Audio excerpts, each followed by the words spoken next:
Okay, gandang gabi mga siyempre. Merry Christmas and Happy New Year. Ganito kasi yun, ang DILG kasi yesterday ba yun? Nagkandak ng yung BIMS, Barangay Information Management System, na yung mga data ninyo, yung mga voice ninyo, yung mga resolution ninyo, lahat ng mga documents ninyo sa inyong barangay ay po pwede ng i-export o import doon sa cloud, Google Cloud, nandun na lahat. Kaya lang, ang kinakailangan doon, meron kayo siyempre internet. Dapat medyo, at ang kagandahan doon, kahit nasa saan ka, yung document, kapag hinanap, mabilis mong makuha. Ngayon, ang napag-usapan namin dalawa ni Sec and together to sa mga... Kasi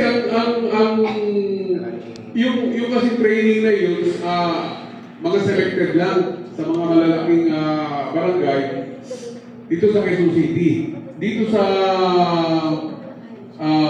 District 3, apat lang ata ngayon.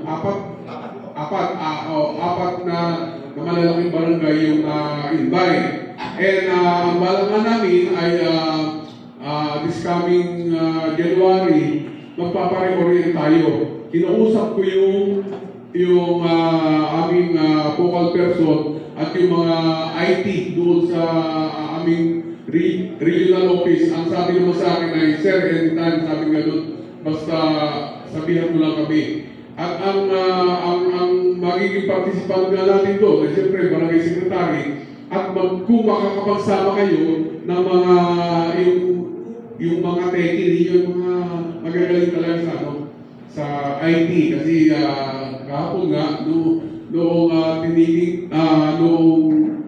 last day noong titingnan ko medyo kapag hindi ka talaga pag hindi ka techie medyo mawawala ka. Kaya yun ang i-request. And then, ano pa ba? Yung doon sa BHGS natin, kasi nagkaroon ng pagbabago na naman. Yung hindi pa nila napapinalize yung magiging final performance area. Kasi dati noon, di ba ang lukod is nakaseparate na yan. Ngayon, sinama na naman doon sa peace and order. Kaya yung mga dati nakakuha ng peace and order, medyo mahirapan. Kasi pag hindi ka nakakuha ng kapag bumaba yung lupon mo, kasi karamihan sa inyo, bumabagsak talaga sa lupon. Unang-una yun, yung mga gated barangay, unang-una doon sa composition, bagsak na kayo doon, kasi kulang talaga. Dapat kasi minimum, at least 10 members ng lupon. Tapos mayroong certain trainings doon sa ginamit namin last year na indicator, dapat meron kang 6 para makakuha ka ng 8 points. Ngayon barang namin ni Atty. Uno, saka si Director Manny, saka si Ricky, medyo bababaan na natin. Kasi kaya lang kasi lumaki yun ang OADR, yung Office of Alternative Dispute Resolution ng DOJ. Dati doon kasi always monthly nagkakantak sila ng training pero online. Ayun na kino-consider namin na as training. Kasi yun ang instruction galing sa us sa national level. Kaya nga nagkaroon. Kasi noong time na yun, marami tayong, di ba, pandemic. Hindi naman talaga makaka-attend sa mga face-to-face sa mga training seminar. And then, yung mga bababa ay medyo mababawasan na. Kasi mayroong mga time, halimbawa, ang GAD, ano ba yung dapat hanapin ng GAD? Ano ba yung hinahanap ng GAD noon? Ang problema noon, meron silang mga additional na mga hinahanap, di ba? Yung dapat may invitation doon sila sa mga training. Actually, kami na nag-train sa kanila yan, yung DILG. Pero binibigay namin sa kanila. Ang kinukuha na lang namin, yung talagang expertise talaga namin at hindi nila kaya ibaba.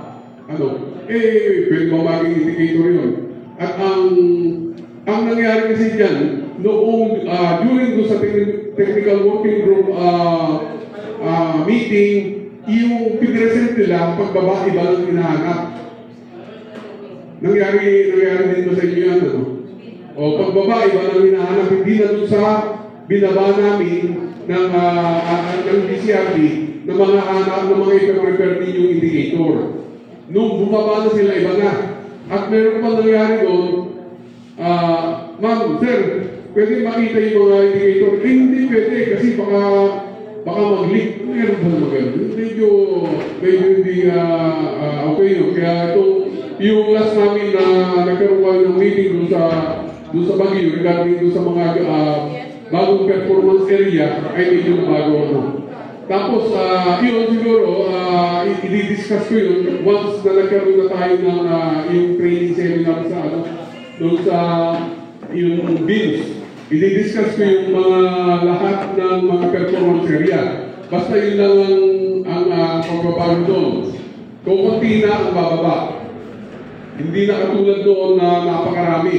Kasi, ang nangyayari kasi doon, yung hinahanap ng isang office ay the same doon sa hinahanap ng isang office. At kung pwede rin naman kasi, na nasa office ka lang, makikita mo na kung yung mga indicator mo, kung meron sila. Di ba, pinagsasabit kayo? Like halimbawa, yung mga grand accomplishment, di ba sinasabit yan eh? Nire-record yan, di ba? Oh. Kaya, halimbawa, yung mga plan, yung present order plan, the RRM plan, ay ako ang tinitingnan lang doon. Once na-approve yung inyong budget, sigurado meron kayo doon.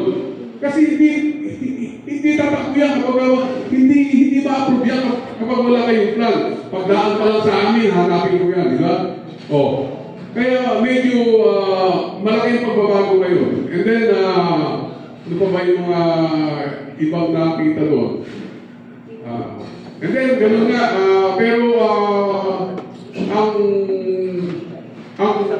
pipilitin ko, sana, kasi ako ay hindi pa naman ako mandatory retirable, pero pwede na akong anytime ay kapag medyo ang gusto ko sana ay magkaroon na lang tayo ng medyo umangat, kasi dati meron tayong dangan ang Barangay Loyola. Di ba noon sila noon?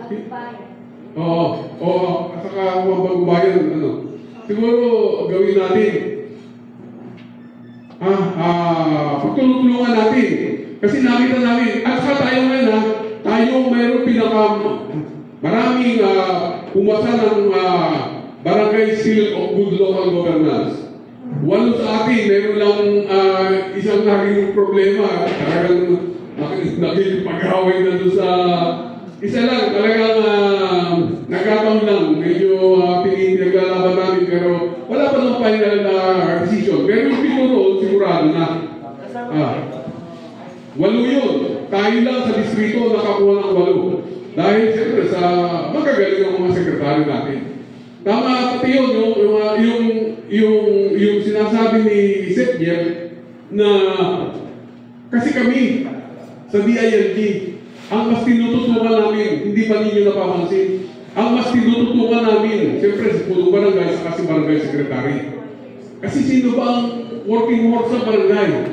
Sino? Halimbawa, ito hindi naman namin pondo yun eh. Kasi ganito yan.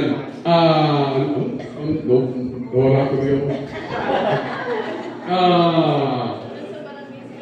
Yung mga barangay secretary kasi, di ba, sabihin nga natin. Ano yung pinakamaraming ginagawa? Kapag meron barangay kagawan, nagpo-propose ng isang resolution, sino gagawa? Siya ba magdadrat? Hindi naman, kayo rin, di ba? Totoo lang. Ako, 33 years na ako sa DILG. Tapos, meron pa akong another 3 years sa, 4 years sa local government. As MPTC ako noon, doon sa aming bayan, sa Baler. Ito, tiga Aurora. MPTC ako noon, kaya nakaway ko yung mayor. namin. Kaya nag-resign ako. Alam mo, kaya ko talaga maging ako politiko, talaga mahirap. Dito sa amin, kahit sino ang presidente, kahit awayin mo yung presidente, kahit nasa DILG kami, mapalitan man yun, nandito pa rin kami. Yun ang kagandahan namin dito sa national. And then, ano ba?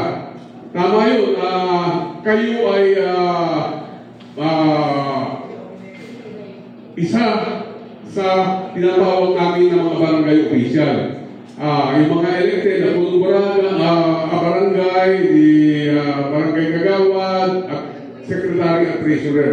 Ka-level ninyo nga ito sa salary grade ang mga barangay kagawad. Di ba? Yun ang at saka kami mas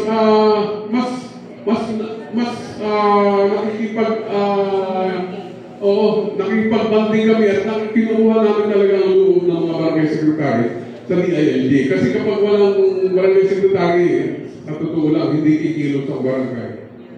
Kahit paano galing nila, hindi lang po pwede bola yung boka-boka lang. Dapat meron kang documentation. Sino ba ang gumagawa ng mga documentation? Di ba? Ang barangay secretary. O meron mga barangay kagawad na mga gumagawa rin. Pero siguro bilang lang sa daliri ko yan. Ano, di ba? Ganon.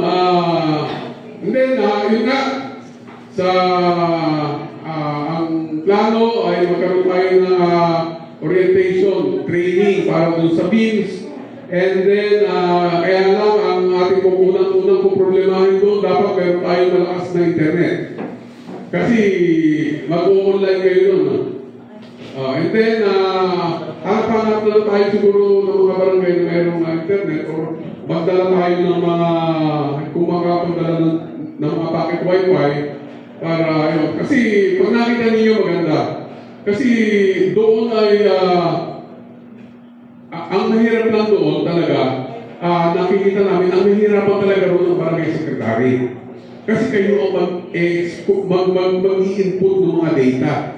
Pero yun ay ginawa na ninyo, kaya nang uulitin lang ninyo yung pag-i-input. Pero once na na-input na ninyo, ano na, kumbaga, paisi-isi ka na.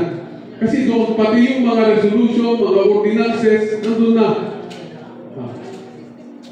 Maganda yung ano pa? Ano? Sino ba ang, kasi yung, unang-una yung mga budget ninyo ha, sa amin, pag dumaan sa akin, kapag kaunting problema, go na yan. Walang ano sa akin. Kahit sino sa inyo, kahit na ano, alam naman ninyo. At yung mga, at ang importante, medyo makikipit tayo ngayon sa ano, doon sa barangay road clearing, saka doon sa MBCRT. Kasi di ba ngayon weekly, quarterly, nagbibigay na ng award ng central office.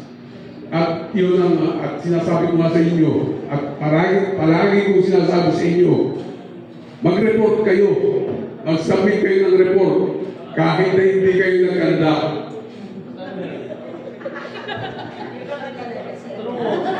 Totoo yun. Mahala na lang pag-validate. Ako, makikita naman yun. Sir, medyo ano yun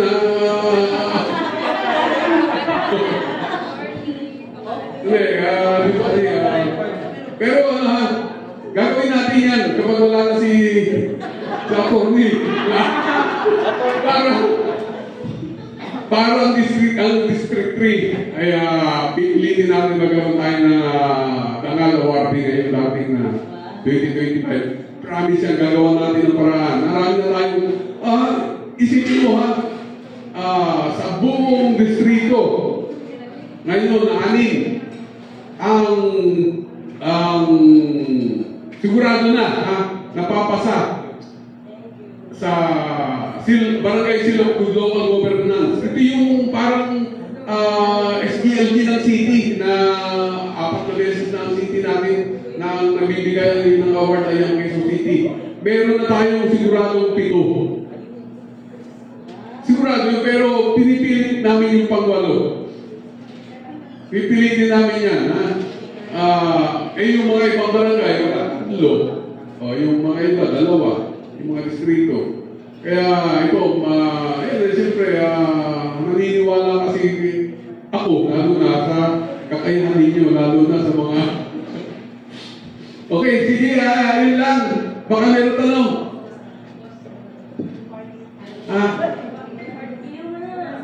Ano? Wala na? Sige. With regard to